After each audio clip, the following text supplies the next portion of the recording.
Bonjour. On va voir aujourd'hui le quatrième et dernier produit dopant de la série dans ce que Jacques nous propose dans sa lettre. On a vu, le premier produit dopant, c'est que toute action concerne quelqu'un, ça nous motive. Le deuxième, c'est que toute action finalement produit quelque chose quand on la fait pour Dieu, et ça aussi, ça nous motive. Le troisième, c'est que pour bien faire, il faut commencer par bien se dire. Et le quatrième, c'est comment trouver la sagesse. Alors il est évident que Jacques englobe tout cela dans la difficulté. Au chapitre 1er, il va dire, bien, tout est difficile.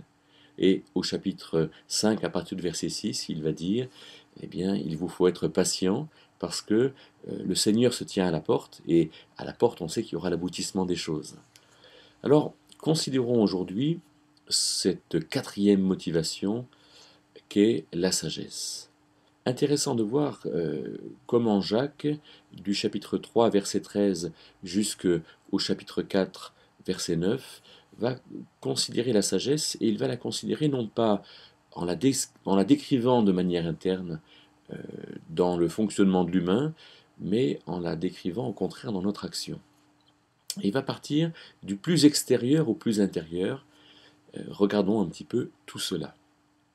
Au verset 13, il va dire que dans la bonne conduite, on peut comprendre la douceur de la sagesse. Si je le reformule de manière suffisamment concrète, je dirais que chaque fois que nous agissons, chaque fois que nous faisons quelque chose, nous savons ce qui est sage.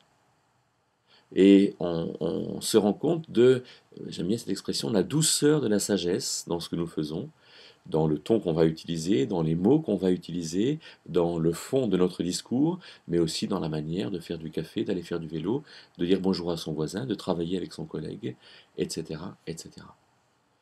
Donc, première chose, regardons ce que nous faisons.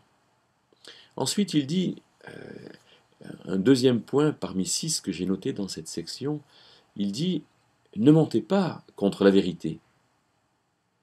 Il parle de jalousie, de querelle, et il montre à l'évidence qu'on sait bien ce qui est bon ou ce qui n'est pas bon. Donc quand on parle, quand on est avec quelqu'un, on sait, euh, on peut discerner, on peut avoir conscience, mais encore faut-il qu'on se donne la peine, encore faut-il qu'on aille dans le sens d'examiner, selon la sagesse, quelle est la vérité intérieure, ne mentez pas contre la vérité, quelle est la vérité intérieure qui motive notre action. Donc après examiner dans un premier temps sa conduite, il examine la pensée qui motive la conduite, verset 14, et au verset 15, il va dire, eh bien, dans ces mauvaises choses, il y a du désordre. Et c'est dans ce désordre intérieur, dans ces pensées désordonnées, que viennent toutes ces mauvaises actions. Et puis, un quatrième point au chapitre 4 et au verset 2 il va dire, mais d'où viennent ces guerres, d'où viennent ces mauvaises actions, d'où viennent ces jalousies, d'où viennent ces mauvais comportements?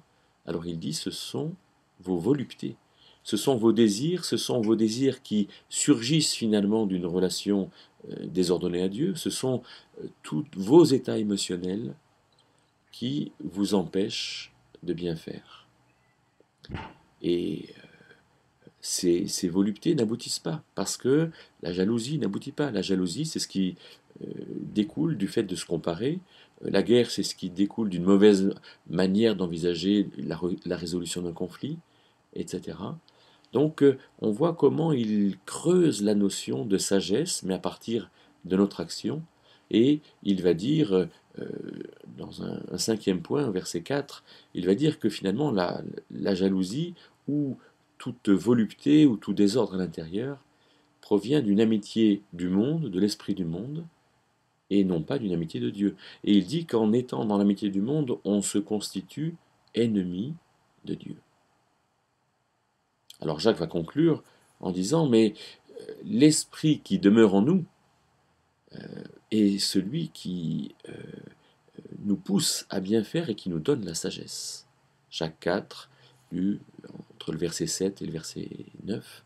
Et donc l'esprit qui demeure en nous, l'esprit que nous avons reçu en croyant, en recevant le fait que Jésus est le Fils de Dieu, mort pour nos fautes et qui nous a réconciliés avec Dieu, alors nous avons été baptisés de l'esprit et nous avons cet esprit qui nous enseigne dans la sagesse. Mais c'est quoi la sagesse déjà? La sagesse, c'est la capacité de bien faire ou de mal faire. Alors que l'intelligence, c'est la capacité de comprendre. Par l'intelligence, je peux construire une table. Par la sagesse, je vais bien utiliser la table. Par l'intelligence, je vais apprendre à parler, mais par la sagesse, je vais apprendre à parler de manière opportune et à parler bien. Alors, voilà ce dernier point de Jacques, que la sagesse qui procède de l'Esprit de Dieu nous donne vraiment de réussir toutes nos actions. Eh bien, je souhaite pour chacun de vous que ce soit vraiment le cas.